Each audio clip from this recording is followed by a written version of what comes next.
नहीं करूंगा। पुजारी जी, ये स्थान उसके लिए नहीं है, ये पवित्र स्थान है। गोपियों से सीख लो, गोपियों से सीख लो। श्री कृष्ण का सुख ही अपना सुख है, ऐसा गोपियां मानती है। और जो आपने देख लिया, हाँ जी जरूर है महाराज, कि जब तक भगवान ने मेरी अन्न जल जहां तक है आपका मेरा सभी का, जब तक हम जहां से अलग नहीं हो सकते। और यदि समय नजदीक है तो उसकी पूर्ति भी हम नहीं कर सकते। बात दोनों है। इसलिए मैं तो आपको और सबको, व्यक्तिगत आपको नहीं, मैं सभी को कह रहा हूं, यहां पर बैठ के ये नहीं, यहां पर बढ़िया बात करो। यहां पर महाराज जी आपकी पूजा बहुत बढ़िया चल रही है, आप बहुत बढ़िया करते हो महाराज, आपकी पूजा अच्छी चल रही है महाराज, इसमें आपको जी और करना है। राकेश तुम सही ठीक जगह पे चल रहे हो, दिग मत जाना। यहां पर अगर उच्चार पढ़ाई होगी उसका मैं गौर करूंगा। क्यों, मैं और क्या कह रहा हूं इसको? महाराज जी मैंने कोई गलत बात कही हो तो बताइए, आप भी बैठे।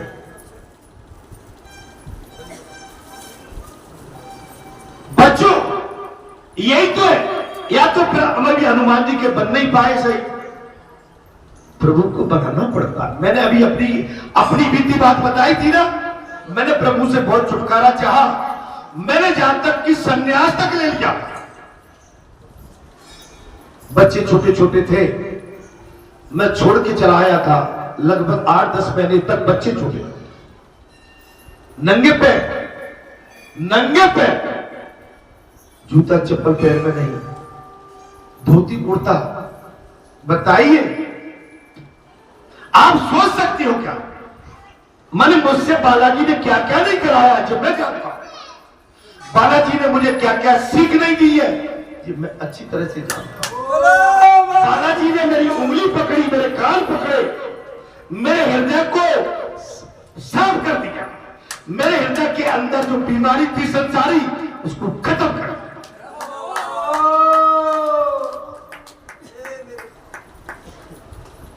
मैंने कहा था ये स्थिति हो गई थी उस समय, मैं अब तो क्या कहूं, मैं मरता हूं। उस समय ये लगता था बच्चे छोटे हैं, मैं आज मरता हूं या सवेरे बचूंगा नहीं, ये स्थिति थी।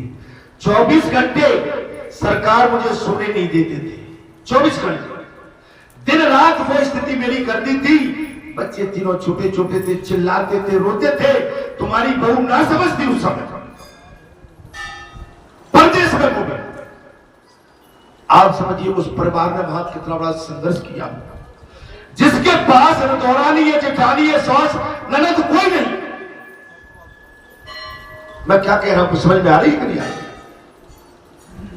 किस संघर्ष से हमें, मुझे जो लगता आज मरा। अंत में एक दिन मैंने कह दिया था, बेटी बड़ी थोड़ी समझदार थी, बेटा मुझे लगता है कि शायद मैं जिंदा नहीं बचूंगा, एक काम करना, तू थोड़ी पढ़ी लिखी है, बीए कर रही थी उस समय,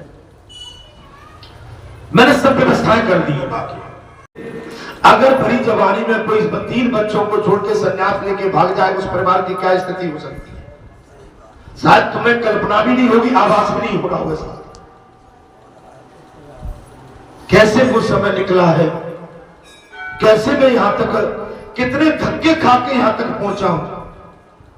आज भी धक्के ही तो खा रहा। मेरे जीवन में मैंने कभी खुशी महसूस की नहीं है, मैंने जीवन में सदैव दुख को अपने गले लगाया है, और जितना दुख मुझे मिलता है उतना ही मैं परिपक्व होता जाता हूं, उतना ही मजबूत होता जाता हूं।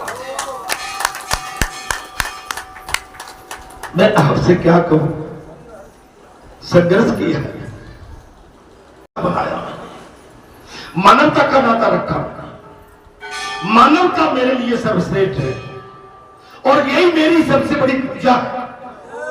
अगर मानवता नहीं है तो जीवन में कुछ भी नहीं है। आप कितना भी कमा लो,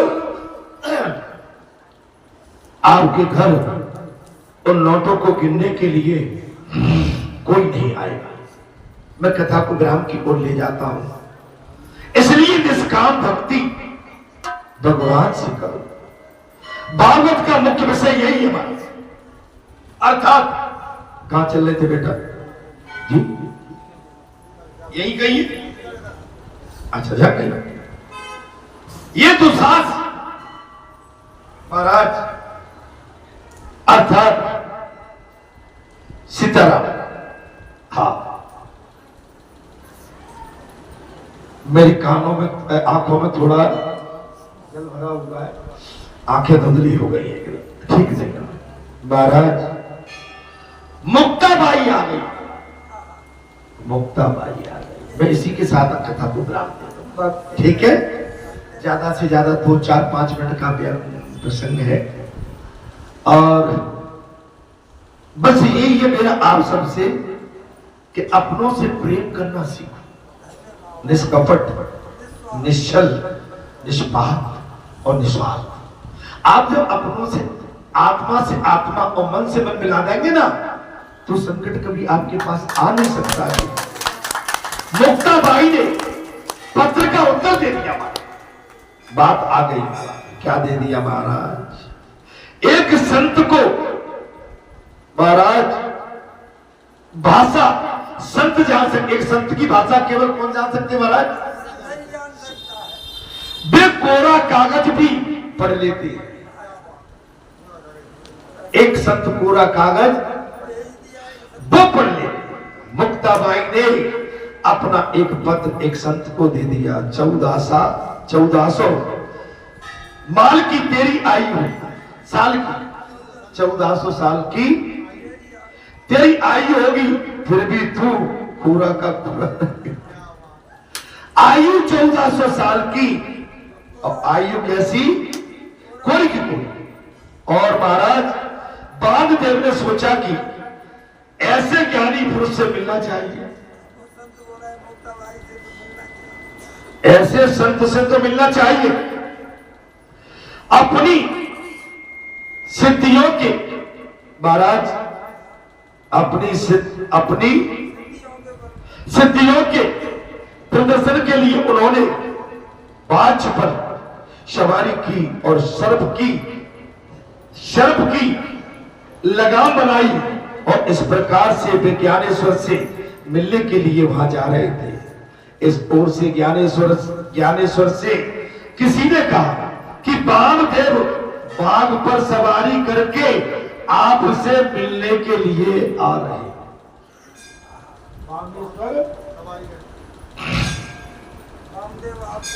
वामदेव आपसे मिलने के लिए आ रहे हैं, बाघ पर सवारी करके।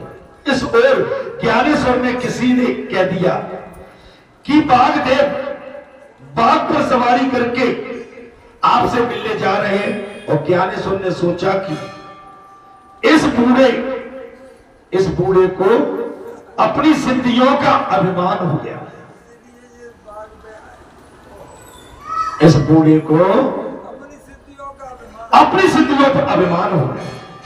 वामदेव ने अपनी सिद्धियों के अभिमान के कारण ज्ञानेश्वर को पत्र में पुष्प शब्द से महाराज संबोधित नहीं किया, माने घमंड आ गया। क्या किया महाराज? अच्छे शब्दों से, पुष्प शब्द जिसको कहते हैं, अच्छे शब्दों से संबोधित नहीं किया। ज्ञानेश्वर ने सोचा कि बागेश्वर को कुछ भी हमारे पाठ पढ़ना चाहिए, अब मैं भी तो कुछ सिखाऊं। संत मिलने आए तो उनकी आप भगत करनी चाहिए। अगर संत आपके पीठ पर आपके पास आ जाए तो उनकी आओ भगत करनी चाहिए। ये हमारा शिष्टाचार है। उस समय ज्ञानदेव महाराज चौके पर बैठे हुए, अभी नहीं फिर कर देना, डायरेक्ट लाइट आना चाहिए। चौके पर बैठे हुए उन्होंने चौके से चलने की आज्ञा दी। पत्थर पर चौका चल दिया। वो पत्थर का जो चौका था महाराज वो चल दिया, और चौके को चलता हुआ देखकर वामदेव अभिमान का नष्ट हो गया। ज्ञानदेव के चौके को चलते हुए वामदेव का अभिमान नष्ट हो गया। वामदेव ने महसूस किया कि महाराज मैंने तो मैंने तो हिंस पशुओं को ही वज्र में किया था, ये तो ज्ञानेश्वर के पास तो ऐसी शक्ति है जो जड़ पदार्थ को भी अपने वश में किए। मैंने तो हिंसक बाघ, चीतल, सर्प और बाघ पर किसको बिठाना था? सर्प। आप समझ सकते हो महाराज, ज्ञानेश्वर के पास तो ऐसी शक्ति है जो जड़ पदार्थ को भी चेतन बना देती है। दोनों का मिलना हुआ। वामदेव ज्ञानेश्वर के शिष्य बन गए। वामेश्वर किसके?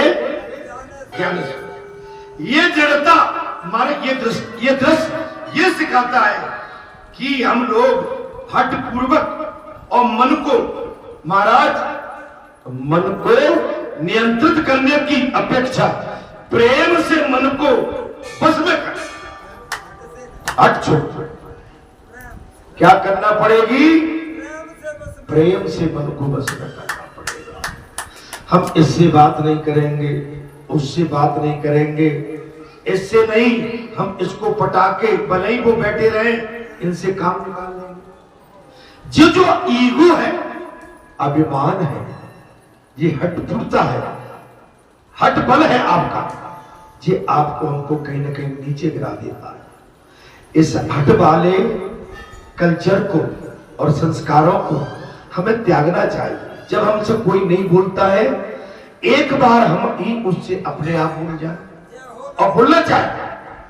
बोलने में आपका कुछ भी नहीं, समझ लो। और कल का उदाहरण है, कल मैंने दोनों काम किए कि जिसके मन में ईगो था, घमंड, मैंने उसका पहले तो घमंड यहां पर खत्म किया। नंबर एक, वो इतना लाचार बेबस हो गया, कान पकड़े और बैठक भी लगाई। क्या आप किसी संत से, महापुरुष से, देव पुरुष से, गलती उसकी नहीं थी, गलती उससे करवा दी गई थी, उसकी नहीं थी। मैंने आज कोई प्रातः काल की कथा में कहा था, आप उस पर हाथ रखोगे तो उसका तो बल बढ़ेगा। आप जब उसको धुतकारोगे हट हमारे पास से, तो जब उसकी समझ में आएगा कि यहां तो भाई मेरे साथ भी वही वो हार होगा। आप एक जुआरी को मैं यहां से भगाना चाहता हूं, एक शराबी को यहां से भगाया और आपने उधर पीछे बिठा लिया तो उसका मनोबल बढ़ गया। बोले जैसे तो उठाओ महाराज, कलयुग क्यों हावी हुआ? राजा परीक्षित ने कलयुग को जगह दे दी और जगह क्या की? कलयुग राजा परीक्षित के मुकुट में घुस गए। यही हुआ ना, यही हुआ, यही हुआ। तो ऐसा किसी को जगह मत दो कि आपके मुकुट पे बैठ जाएगा। मैं ठीक बोल रहा हूं? मेरी बात बोल रहा हूं पुजारी जी, मैं ठीक बोल रहा हूं क्या बात? ऐसा किसी को बल मत दो कि वो आपके सर पे भी बैठ जाए।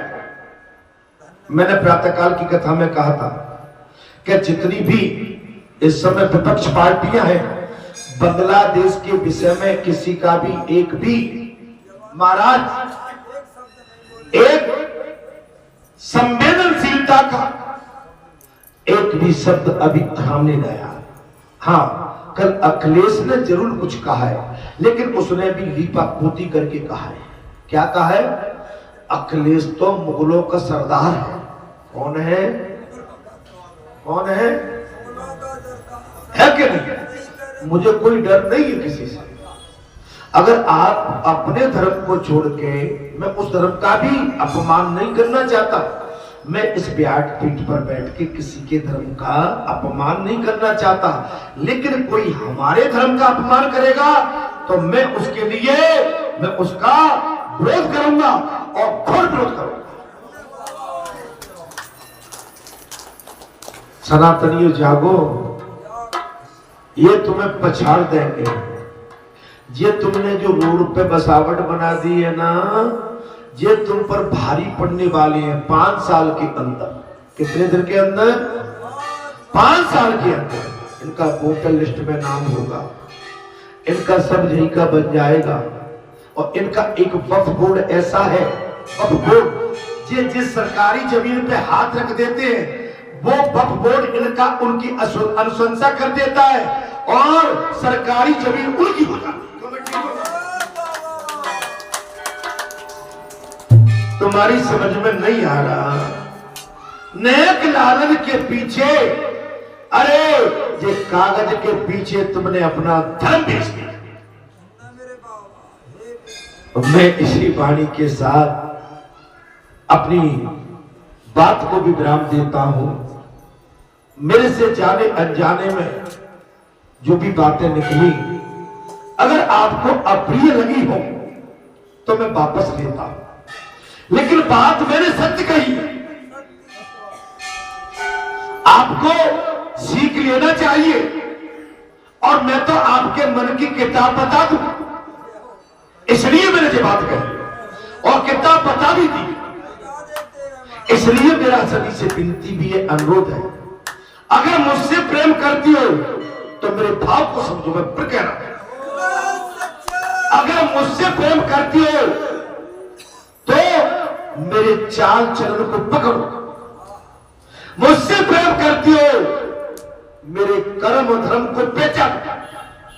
अगर मुझसे प्रेम करना चाहते हो, लंबे टाइम तक मुझे जा बिठाना चाहते हो, तो मुझे मेरा भाव जो मुझको चाहिए वो मुझे दे दो। और मेरे भाव पर प्रहार करोगे तो भाई मैं तो न किसी का शत्रु हूं, न कोई मेरा अपना है। मैं तो केवल उसी का हूं जो गोपियों जैसा और तुकाराम जैसा, महाराज और मीरा जैसा, ध्रुव जैसा, प्रहलाद जैसा, गोस्वामी तुलसी बाबा, सूरदास जैसा प्रेम का वातावरण, आदान प्रदान जब हम आम में होगा तो हमारा प्रेम का बंधन इतना मजबूत हो जाएगा कि हमको दूर करने वाले भी दूर नहीं कर पाएंगे। और मैं क्या कहूं, और आपके सामने कौन सी थाली परोसूं? जान ले को जानन हारा, राम है केवल प्रेम। भगवान प्रेम के बस में है, ईश्वर प्रेम के बस में है, संत प्रेम के बस में है, महापुरुष प्रेम के बस में है, साधना के बस में है, सत्कर्म के बस में है, इंसाफ के बस में है, और वेद धर्म और जो भी हमारा साथ है उसके बस में है। प्रेम केवल इस संस्कृति और भगवान ने जो परदी बनाई है उस सीमा के बस में, और जिसने भी इस सीमा का उल्लंघन किया है उसका नुकसान हुआ है। बस इसी के साथ मैं अपनी कथा को विराम देता हूँ। कथा में आनंद आया न आया जी मुझे पता नहीं। राम कथा मुन बरज बखानी, सुनी महेश परम सुख मानी। ऋष पूछी हरि भगत सुहाई, और कई सम अधिकारी पाई। मैंने ये राम कथा आपको भगवान शंकर का स्वरूप समझ के, कृष्ण स्वरूप राम स्वरूप समझ के जी मैंने राम कथा आपके सम्मुख कही है। ये संतों महात्माओं, क्या आपको ये राम कथा प्रिय लगी? लगी ना? जय श्री राम, हर हर महादेव, क्या बोला तेरी